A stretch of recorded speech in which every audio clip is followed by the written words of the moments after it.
మీ ఎలాంటి వ్యాపార ప్రకటనలకైనా వెంటనే మా ఛానల్ సంప్రదించండి. ప్రస్తుతం మనతో పాటు ప్రముఖ ఆధ్యాత్మికవేత్త వేదిక్ ఆస్ట్రాలజర్ కోనుగుంట్ల సురేష్ బాబు గారు ఉన్నారు. గురువుగారితో మాట్లాడేద్దాం. నమస్కారం గురుగారు.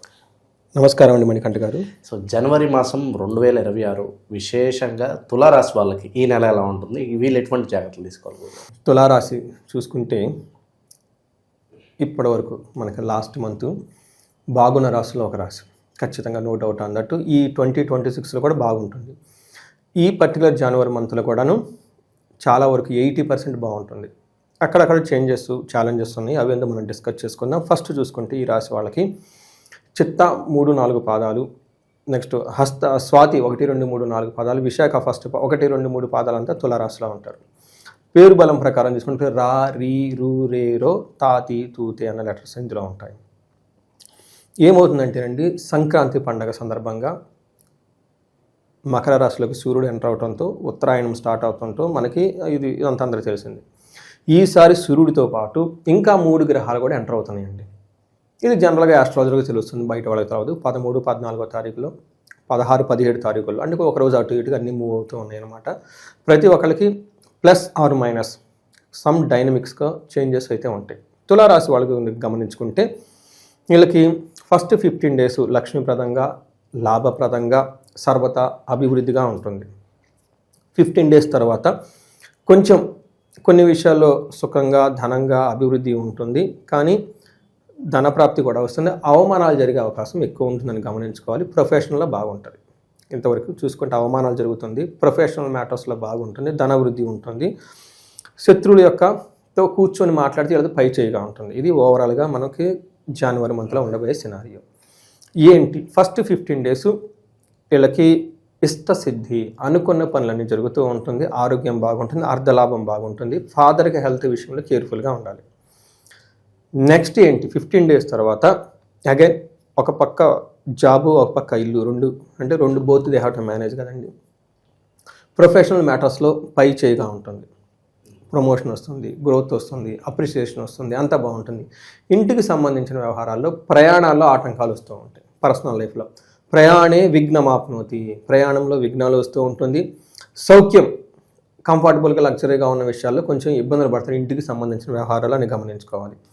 కుజుడు వీళ్ళకి 3వ స్థానంలో ఉండి విశేష యోగ్యతను ఇస్తాడు ఫస్ట్ 15 days. ఏ విధంగా, ఇష్టసిద్ధి, వస్త్రలాభో ధనప్రాప్తి, వస్త్రలాభము ధనప్రాప్తి చక్కగా చూపిస్తుంది, బాగుంటుంది. అగైన్ వీళ్ళది మనీ ప్రకారంగా, సక్సెస్ ప్రకారంగా చక్కగా దూసుకొని వెళ్ళిపోతూ ఉంటారు. ప్రాఫిట్స్, ప్రోగ్రెస్ అంత అనుకూలంగా ఉంటుంది. అయితే గురువు వీళ్ళకి కుజుడు మారటంతో ఉంటుంది, మనకి సంక్రమణ రోజున మారుతుంటూ కుజుడు కూడా మారటంతో ఏమవుతుందంటే వీళ్ళకి కొంచెం భాగ్యహాని, క్రూర బుద్ధి, అంటే అదృష్టానికి కొంచెం ఆటంకాలు వచ్చే అవకాశం ఎక్కువగా ఉంటుంది. బట్ బేసికల్గా ధనక్షయం, ధనాన్ని కోల్పోతారు. కొంచెం వీళ్ళకి క్రూర బుద్ధి, అంటే ఏదైనా కనుక వేరే వాళ్ళని ఇబ్బంది పెడదాం, టార్చర్ చేద్దాం, ఈ గ్రడ్జ్ అంతా పెట్టుకొని వాళ్ళని ఏదో చేద్దామన్న ఆలోచన ఉంటుంది. అలాంటి ఆలోచనలు ఎక్కువగా ఉండకూడదు, ఎందుకంటే మన యొక్క సంతోషాన్ని పోగొట్టుకుంటూ ఉంటాం అన్నమాట. ఓవరాల్గా మనీ ప్రవాహం బాగుంటుందండి. ఇదంతా మనకు చూసుకుంటే కొంచెం ఛాలెంజెస్ 80% బాగుందని చెప్పుకోవాలి. నెక్స్ట్ తులారాశి గమనించుకుంటే వీళ్ళకి ఏంటి, 2వ స్థానంలో ఫస్ట్ 15 days కుటుంబ సౌఖ్యం, కుటుంబంతో ఆనందంగా ఉంటారు. దేహ సౌఖ్యం, ఫిజికల్గా బాగుంటారు. ధనం వయసుగా అంతా బాగుంటుంది. స్త్రీలతో లేదంటే పురుషులతో చక్కగా కలిసి హ్యాపీగా ఉండే మూమెంట్స్ ఉంటుంది. నెక్స్ట్ వీళ్ళు కూడా 4th హౌస్లోకి శుక్రుడు మూవ్ అవుతూ ఉన్నారండి. ఇది కూడా ఒక బెస్ట్ టైం అని చెప్పుకోవాలి. ఎలా అంటే స్వబుద్ధి, వాళ్ళ ఓన్ ఇంటెన్షన్తో మంచి మంచి పనులు చేస్తూ ఉంటారు. బంధు సన్మానం, బంధువులతో చక్కగా అప్రిసియేషన్ చేస్తూ ఉంటారు. అందరితో కలుపుకొని ముందుకెళ్తూ ఉంటారు. సో ఒక రకంగా వీళ్ళకి 4వ ఇంట్లో శుక్రుడు కుజుడు పెడుతున్న ఇబ్బందుల్ని కొంచెం ఓవర్కమ్ చేసుకొని మంచి చేస్తూ ఉంటారు. తర్వాత అఫీషియల్గా వీళ్ళకి చాలా చక్కగా ఉంటుంది, ఓవరాల్గా బాగుంటుంది. ఈ గ్రహాలు ఇప్పుడు మనం ఏదైతే చెప్పుకున్నామో ఒక్కొక్క గ్రహము ఎక్కువగా 80% పాజిటివ్గా తీసుకొస్తే ఒక 20% ఛాలెంజెస్ ఇస్తున్నాయని మనం చెప్పుకోవాలి. మనం 2026 సంవత్సరంలో రాశి ఫలాలు చెప్పుకున్నప్పుడు కూడాను బెస్ట్ రాశిలో తులారాశి ఒకటి. ఇది రాసి పెట్టుకోండి గోల్డెన్ కలర్స్తో. ఇంత బెస్ట్ టైం మళ్ళీ ఎప్పుడుకో వస్తుంది కాబట్టి అందరూ బాగుంటారు. న్యాచురల్గా తీరాలండి. వాళ్ళు సెల్ఫ్ ఆత్మవిమర్శ చేసుకుంటే బాగుందామని ఫీలింగే వస్తుంది. కొంతమంది మైండే బాగలేదు అనుకుంటూనే ఉంటారు. వాళ్ళు మైండ్ సెట్ని మార్చుకోవాలి. అందుకని క్షేత్ర దర్శనము, హోమాలు, యజ్ఞాలు, తపస్సులు, మంచి వాళ్ళతో సహవాసం ఇవన్నీ చెప్తాం అనమాట. బ్యాడ్ కంపెనీ పెట్టుకుంటే అలానే ఉంటారు. ఇన్ కేస్ ఎవరికైనా కనుక బాగలేదు, మేము ఇబ్బందుల్లో ఉన్నాం అని ఫీల్ అయితే హారోస్కోప్ చూపించుకోవడానికి ఇది ఒక బెస్ట్ టైం వాళ్ళకి. ఎందుకంటే కొన్నిసార్లు శని ఉండటంతో మేము శని పీడలు ఉన్నాయని మేమే కంక్లూషన్కి వచ్చేస్తాం. పాపం అన్నీ మంచి చెడు అంతా శనికి వేసేస్తుంటాం. గురువు అష్టమంలో ఉన్నారు, లేదంటే కొన్ని గ్రహాలు అనుకూలంగా లేదని వాళ్ళకి సహజంగా అనుకుంటాం. మేము కూడా అనుకుంటాం శని ఉండటం వల్ల ప్రాబ్లమ్స్ ఉన్నాయి అనుకుంటాం. బట్ వీళ్ళకి పెద్ద పెద్ద ప్రాబ్లమ్స్ అయితే ఎక్కడ మేజర్ గ్రహాలు ఏది ప్రతికూలంగా లేదు, ఇబ్బంది పెట్టేది లేదు. బట్ స్టిల్ ఈ టైంలో వీళ్ళు ఇబ్బందులు పెడుతున్నారంటే పర్సనల్ జాతకం చూడాలి, దశాభుక్తులు చూడాలి. పర్టికులర్గా ఏజ్ 35-45 సంవత్సరాల నుండి ఒక ఫ్లోరిష్కి వెళ్ళాము, ఇక్కడ మేము ఆగిపోయామని మీకు అనిపించిందంటే ఒక్క నిమిషం కూడా టైం వేస్ట్ చేసుకోకుండా ఫోన్ తీసుకొని అపాయింట్మెంట్ తీసుకొని కన్సల్టేషన్ చూపించుకోవాలి. ఈ టైంలో వీళ్ళకి మిడ్ లైఫ్ క్రైసిస్ అంటారు 40-45లో.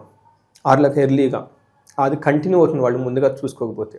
ఎందుకు వచ్చింది ఈ ప్రాబ్లం? అప్పటిదాకా బాగున్న ఈ ప్రాబ్లం సడన్గా ఎందుకు వచ్చింది? 10 years ట్రాక్ రికార్డు ఉంటుంది వర్క్ ప్రొఫెషన్లో, స్టూడెంట్గా అద్భుతమైన ట్రాక్ రికార్డు ఉంటుంది, సంసారం కూడా 5 years 35కి ఆల్రెడీ పెళ్ళి పిల్లలు పుట్టుంటారు. ఈ టైంలో ఎందుకు వచ్చింది ఈ క్రైసిస్ను ఆలోచించుకోవాలి. ఇది మనకి బుక్స్లో చెప్పండి ఉంటుంది. ఇది మనకి జ్యోతిష శాస్త్రం ఏం చెప్తారంటే శాపాలు అంటారు. అంటే మనకు తెలిసి తెలియకుండా వేరే వాళ్ళకి ఇబ్బంది పెడుతుంటే ఈ టైంలో రిటర్న్ వచ్చేసి మీకు ఇబ్బంది పెడుతూ ఉంటాయి. 11 రకాల మెయిన్ శాపాలు ఉంటాయి. పితృశాపం, స్త్రీ శాపం, గురు శాపం, సర్పశాపం, ఇలాంటి శాపాలు అంటే వాళ్ళని మీరు ఇబ్బంది పెట్టిన అవి తిరిగి మిమ్మల్ని శపించే అవన్నీ బ్లాక్ గ్రోత్కి అవన్నీ తీసేసుకోవడం చాలా ముఖ్యం. ఈ రాశి వాళ్ళు ఎవరైనా కనుక ఉంటే అలా కాల సర్పదోషాలు ఏమైనా ఉంటే ఒకసారి 2 సార్లు చెక్ చేయించుకొని పరిహారాలు చాలా చాలా ఈజీ, సింపుల్. మేజర్ ఏంటంటే మీరు తెలుసుకోవాలి. ఫస్ట్ ఇబ్బంది పడేకుండా తెలుసుకొని ఆ ఇబ్బందులు పోగొట్టుకునే ప్రక్రియలు మీకు చేపడితే ఈ రాశి వాళ్ళకి అద్భుతంగా 10 అంతల ముందుకెళ్ళే రాశి 20-26 సంవత్సరం ఇది ఒకటి. విదేశీ ప్రయత్నాలు చేయొచ్చు అంటారు వీళ్ళు. అద్భుతంగా వీళ్ళు చేయకూడని పని ఏమి లేదు, అన్నీ చేయొచ్చు. అంటే తర్వాత కాన్సిక్వెన్స్ పే చేసుకోవాలి. కాబట్టి చాలా వరకు బాగున్నప్పటికీ పలానా విషయాలలో చాలా జాగ్రత్తగా ఉండాలి, దీని జోలికి వెళ్ళకూడదంటే ఏం చెప్తారు వీళ్ళు? వీళ్ళకి గొడవలు పడకూడదండి. ఈ రాశికి కుజుడి వల్ల ప్రభావంతో గొడవలు పడుతూ ఉంటారు. మీకు బిగినింగ్లో ఒక సెంటెన్స్ పెట్టాను, క్రూర బుద్ధి. నేను బాగున్నాను కాన్ఫిడెంట్గా నిన్న మొన్నటిదాకా వీళ్ళు నన్ను ఇబ్బంది పెట్టారు, వీళ్ళ మీద గ్రజ్జి తీర్చుకుందాం నాకు ఫీలింగ్ ఉండకూడదు. అది టైం వేస్ట్ చేస్తుంది. ఎందుకంటే రెండోది కర్మ మళ్ళీ రెట్టింపు అవుతుంది. అందుకని మిమ్మల్ని ఎవరిని తిట్టినా ఏదైనా చేసినా అది పూర్వజన్మలో ఉన్న కర్మ వల్ల అతను మీకు లిబరేషన్ ఇచ్చేసాడు, తిట్టేసి మిమ్మల్ని ఫ్రీ చేసేసాడు అని ఒక గ్రాటిట్యూడ్తో ఉంటే 10 అంతలు మళ్ళీ మీకు పుణ్యం వస్తుంది. అలాంటి ఒక ఆఫ్కోర్స్ చాలా కష్టం అనుకోండి ఆ మైండ్ సెట్ రావటం. మనం చెప్పినంత ఈజీ కాదు. నాకు కూడా ఎంత మెడిటేషన్ ఎంత ఈజీ నేను చేసుకొని వచ్చినా కానీ ఒకసారి ఎక్కడికో పోతూ ఉంటుంది ఆ చేసే టైంలో.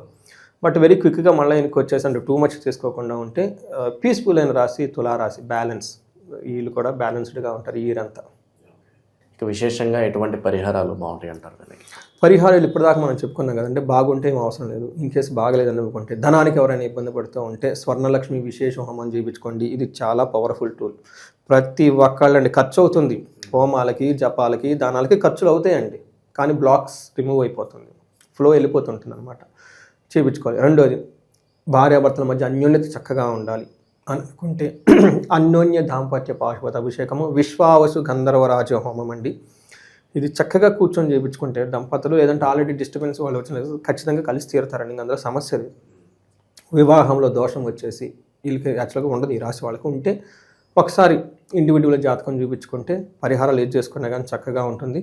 మెయిన్ వీళ్ళకి సుబ్రహ్మణ్యేశ్వర స్వామికి సంబంధించి చేస్తే బాగుంటుంది. 4వ ఇంట్లో ఉండటంతో, సూర్యుడు 4వ ఇంట్లో ఉండటంతో ప్రయాణాలు చేసేటప్పుడు జాగ్రత్తగా ఉండటం, పితృదేవతల యొక్క ఆశీర్వాదం తీసుకోవటం, తర్వాత గాయత్రి మంత్రం జపించడం, సంధ్యావందనం చేయటం, ఇలాంటి పనులు చేస్తూ ఉంటే చాలా చక్కగా ఉంటుంది. వీలైతే ఒకసారి శ్రీశైలం వెళ్ళొస్తే చాలా బెటర్గా ఉంటుంది. ఓవరాల్గా తులారాశి వాళ్ళ పరిస్థితి జనవరి మాసం ఎలా ఉంటుంది, ముందు ఎలాంటి జాగ్రత్తలు తీసుకోవాలి, చాలా బాగా వివరించారు. ధన్యవాదాలు. ధన్యవాదాలండి.